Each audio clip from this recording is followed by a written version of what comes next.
Hello दोस्तों, मैं हूं विपिन यादव। अपने YouTube channel math with Vipin Yadav पे आपका स्वागत करता हूं। आज हम पढ़ने वाले हैं परसेंटेज यानी कि प्रतिशत। प्रतिशत में बेटा हम पढ़ने वाले हैं उत्तीर्णांक पे आधारित जो प्रश्न होते हैं उनको आज हम करने वाले हैं। ठीक है, तो एक सवाल हमने लिखा है बोर्ड पे। लिखा है एक परीक्षा में एक परीक्षार्थी 30% अंक लाता है तो वह 30 अंकों से अनुत्तीर्ण हो जाता है। यदि वह 40% अंक लाता तो उत्तीर्णांक से 10 अंक अधिक पाता तो परीक्षा का उत्तीर्णांक क्या होगा। ठीक है, तो पहले कंडीशन में क्या दिया बेटा हमें कि 30% अंक लाता है और वो फेल हो जाता है 30 अंकों से। तो फर्स्ट कंडीशन में पासिंग मार्क क्या होगा, फर्स्ट कंडीशन में पासिंग मार्क क्या होगा यानी कि उत्तीर्णांक क्या होगा। पहली कंडीशन में यानी कि उसको 30% तो चाहिए, प्लस 30% लाता है तो फेल हो जाता है 30 अंकों से। पास होने के लिए उसे कितना चाहिए, 30% आए प्लस 30 अंक और आ जाते तो वो पास हो जाता है। क्लियर।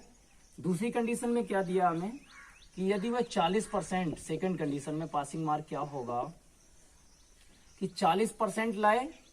अगर 40% वो नंबर लाता है तो उसको 10 अंक ज्यादा मिल जाते हैं। इसका मतलब है जब 40% वो ला रहा है तो पासिंग मार्क से उसके 10 अंक ज्यादा आ गए।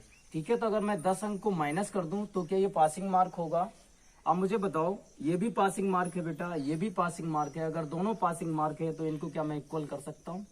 अगर मैं इनको बराबर कर देता हूं बेटा, इसको अगर मैं इसको इधर ले जाता हूं तो ये आ जाएगा 10% बराबर 30 को, इस 10 को इधर लाएंगे तो ये हो जाएगा बराबर 40। क्या मैं कह सकता हूं 10% बराबर कितना होगा, 40। तो 1% बराबर क्या होगा, 1% बराबर क्या होगा, तो आप 40 में 10 से भाग कर देंगे, कट जाएगा तो बेटा कितना आ जाएगा, 4। यानी 1% की वैल्यू 4 आ जाएगी। अब मुझे पूछा है बेटा उत्तीर्णांक, तो उत्तीर्णांक क्या होगा।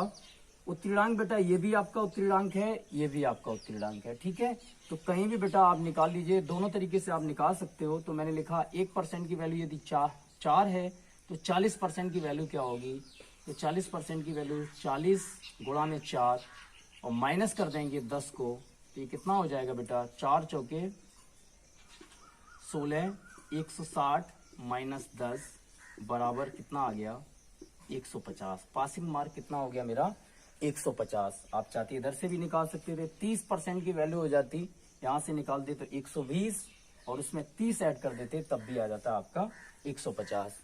कभी सवाल में आपसे उत्तीर्णांक की बजाय पूर्णांक भी पूछ सकता है। तो पूर्णांक किसी भी परीक्षा का बेटा हमेशा 100% होता है। पूर्णांक अगर पूछा जाए तो पूर्णांक हमेशा 100% होता है। यदि 1% की वैल्यू 4 है तो 100% की वैल्यू क्या होगी, तो हम लिखेंगे 4 गुना में 100 बराबर, अगर पूर्णांक पूछता है तो वो कितना हो जाएगा, 400। क्लियर। क्या आप मेरी बात को समझ पाए। एक सवाल और देखते हैं, यहाँ थोड़ा सा हम चेंज कर देते हैं। जैसे मान लो सपोज ये मैंने कर दिया 20%। एक परीक्षा में एक परीक्षार्थी 20% अंक लाता है तो वह 20 अंकों से अनुत्तीर्ण हो जाता है। यदि वह 40% अंक लाता तो वह उत्तीर्णांक से 30 अंक अधिक पाता तो परीक्षा का उत्तीर्णांक क्या होगा या परीक्षा का पूर्णांक क्या होगा। ठीक है, तो वही फिर से करते हैं बेटा। फर्स्ट केस में पासिंग मार्क क्या होगा मेरा, यानी कि पास होने के लिए क्या चाहिए, 20% तो लाना है, प्लस 20% लाने के बाद वो फेल होता है 20 अंकों से, तो 20% आए और प्लस 20 अंक और आ जाए तो वो पास हो जाएगा। दूसरी कंडीशन में क्या है कि जब वो 40% लाता है तो उसको बेटा 20 अंक ज्यादा मिल गए, तो 20 हमने घटा दिए, 20 घटा दिया, तो बेटा ये भी एक पासिंग मार्क है, ये भी पासिंग मार्क है। किसी भी परीक्षा में जो पासिंग मार्क होता है वो एक ही होता है, तो इसका मतलब है ये पासिंग मार्क है, ये भी पासिंग मार्क है, दोनों क्या बराबर होंगे। अगर दोनों बराबर है बेटा तो मैं इसको इधर ले आता हूं तो ये आ जाएगा, यहां से इसको लाएंगे तो ये बचेगा आपका 20%, इसको उधर ले जाएंगे तो ये आ जाएगा आपका 20, 40। यानी 20% की वैल्यू कितनी है, 40, तो 1% की वैल्यू कितनी आ गई बेटा, 2। अब मेरा उत्तीर्णांक क्या है बेटा, दोनों उत्तीर्णांक आप निकाल सकते हो। तो यहाँ से 40% की वैल्यू क्या होगी, तो यहाँ से हम निकाल देते हैं बेटा 40% की, 1% की वैल्यू यदि 2 है तो 40% की वैल्यू क्या होगी, इसका डबल लिखा है तो बेटा कितनी हो जाएगी 80। जब 40% लाता है तो उसको 20 अंक अधिक मिलते हैं। अगर मैं 20 को माइनस कर दूं तो क्या उत्तीर्णांक होगा, ये बेटा हो जाएगा उत्तीर्णांक कितना आ गया 60। अगर मुझे पूर्णांक पूछा होता तो पूर्णांक बेटा हमेशा कितना होता है 100%। तो 100% की वैल्यू क्या होती, 1% की वैल्यू 2 है तो 100% की वैल्यू क्या होती 200। अगर पूर्णांक पूछा होता तो ये आपका पूर्णांक हो जाता, और उत्तीर्णांक पूछा है, पासिंग मार्क हमें पूछा है तो पासिंग मार्क कितना हो गया 60। ये पहला ये आसान सा सवाल बनता है, एक थोड़ा इससे थोड़ा सा टफ होता है दूसरा सवाल, उसको भी समझ लेते हैं। मैं लिख देता हूं,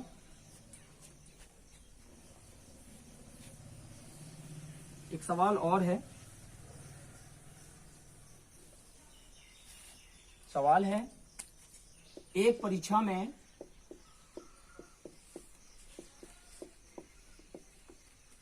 एक परीक्षार्थी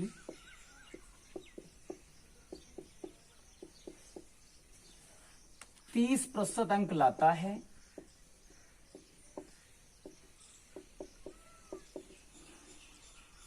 और वह 25 अंकों से फेल हो जाता है।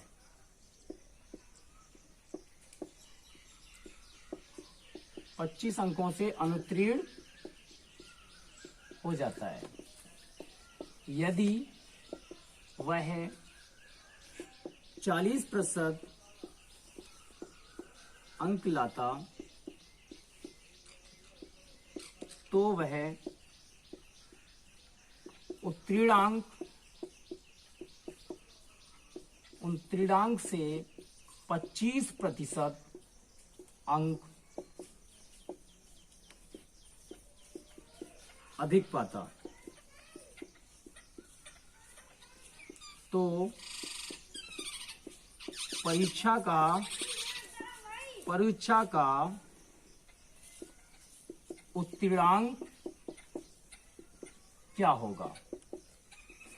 दूसरा सवाल ये पूछ देता है, एक परीक्षा में एक परीक्षार्थी 30% अंक लाता है और वह 25 अंकों से अनुत्तीर्ण हो जाता है।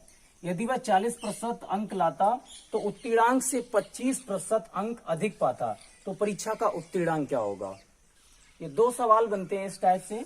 एक पहला आपने सीख लिया होगा, एक दूसरा सवाल ये है जिसमें बेटा यहाँ पे अंक न दे के प्रतिशत कभी कभी दे देता है। ठीक है, तो इस सवाल को कैसे करेंगे, वही तरीका है हमारा। फर्स्ट केस में मेरा पासिंग मार्क क्या होगा, फर्स्ट केस में पासिंग मार्क क्या होगा, फर्स्ट केस में जो पासिंग मार्क होगा मेरा, इसका मतलब है मुझे 30% चाहिए प्लस जब 30% अंक लाता है तो वो क्या हो जाता है बेटा 25 अंक से अनुत्तीर्ण यानी कि फेल हो जाता है। तो पास होने के लिए उसे 30% चाहिए प्लस 25 अंक और चाहिए। क्या यही पासिंग मार्क होगा। क्लियर, पहली कंडीशन में। दूसरी कंडीशन में क्या होता है, दूसरी कंडीशन में जो पासिंग मार्क है बेटा, दूसरी कंडीशन में जो पासिंग मार्क होगा वो कह रहा है कि जब वो 40% अंक लाता है तो उत्तीर्णांक से 25% अधिक पाता है। इसका मतलब है उत्तीर्णांक जो होगा उससे 25% अधिक क्या है 40%। तो क्या मैं पासिंग मार्क का ये कह सकता हूं, जो पासिंग मार्क का 5/4 है वो क्या 40% होगा। पासिंग मार्क का 25% अधिक, इसका मतलब है 25% का अधिक का मतलब बेटा अगर पासिंग मार्क मेरे पास यदि 100 है, पासिंग मार्क यदि 100 है तो वो कितना ला रहा है, वो 125 ला रहा होगा। यदि पासिंग मार्क 100 है तो वो कितना ला रहा होगा 125, या हम कह सकते हैं फ्रैक्शन में अगर बदल देते 25% का मतलब होता है 25% का मतलब होता है 1/4। अगर पासिंग मार्क 4 है तो उसके नंबर आए कितने हैं दूसरी कंडीशन में 5। तो क्या मैं ये बात लिख सकता हूं कि पासिंग मार्क का 5/4 उसको मिला है दूसरी बार में। अगर पासिंग मार्क का बेटा 5/4 यदि 40% है, पासिंग मार्क का 5/4 यदि 40% है तो पासिंग मार्क क्या होगा। तो यहां से बेटा क्या हम पासिंग मार्क निकाल सकते हैं, उत्तीर्णांक निकाल सकते हैं। पासिंग मार्क क्या होगा, मैंने बेटा इसको काट दिया इससे 5 से, ये 8 बार 8 चौका 32। क्या मैं कह सकता हूं पासिंग मार्क दूसरी कंडीशन में कितना आया बेटा 32%। यहाँ पासिंग मार्क क्या है, ये है। यहाँ पासिंग मार्क क्या है बेटा, ये है। किसी भी परीक्षा में पासिंग मार्क तो एक ही होता है। तो क्या मैं कह सकता हूँ ये दोनों इक्वल होंगे? अगर बेटा ये दोनों इक्वल हैं तो क्या मैं लिख सकता हूँ 30%? अगर मैं उधर ले जाता हूँ बेटा तो ये माइनस हो जाएगा, तो कितना बचेगा 2%। इसकी वैल्यू इधर कितना है 25। 2% की वैल्यू बेटा 25 है और पासिंग मार्क आया कितना है बेटा 32%। तो क्या मैं वैल्यू निकाल सकता हूँ 32% की? क्लियर? यहां से अगर बेटा हम डायरेक्ट निकाल देते हैं 1%, ये इसका 16 गुना लिखा है, 2 का 16 से इंटू कर देंगे। यहाँ बेटा कितना गुना लिखा है 16 गुना ये लिखा है। तो क्या इसको मैं 16 गुना कर सकता हूँ? इसको 16 गुना कर देंगे बेटा तो कितना आ जाएगा। अब 25 से गुना करना है 16 में। किसी संख्या में अगर 25 से गुना करना हो तो आप 4 से भाग लगा दो। तो हमने बेटा इसमें 4 से भाग लगा दिया। 16 में तो कितना आ गया 4।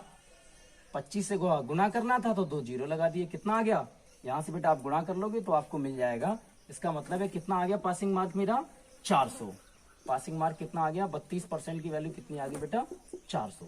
ये 2 सवाल आपके बनते हैं। पासिंग मार्क के जो सवाल होते हैं उन्हें मात्र ये सिर्फ 2 सवाल बनते हैं। पहला आसान सा होता है जिसमें यहाँ अंक दिया होता है, दूसरे सवाल एक जो दूसरा बनता है उसमें बेटा यहाँ परसेंटेज दिया होता है। मात्र 2 सवाल बनते हैं। ठीक है, यहाँ से हमने ये शायद आपकी समझ में आया हो, हमने दोनों सवाल आपके करा दिए।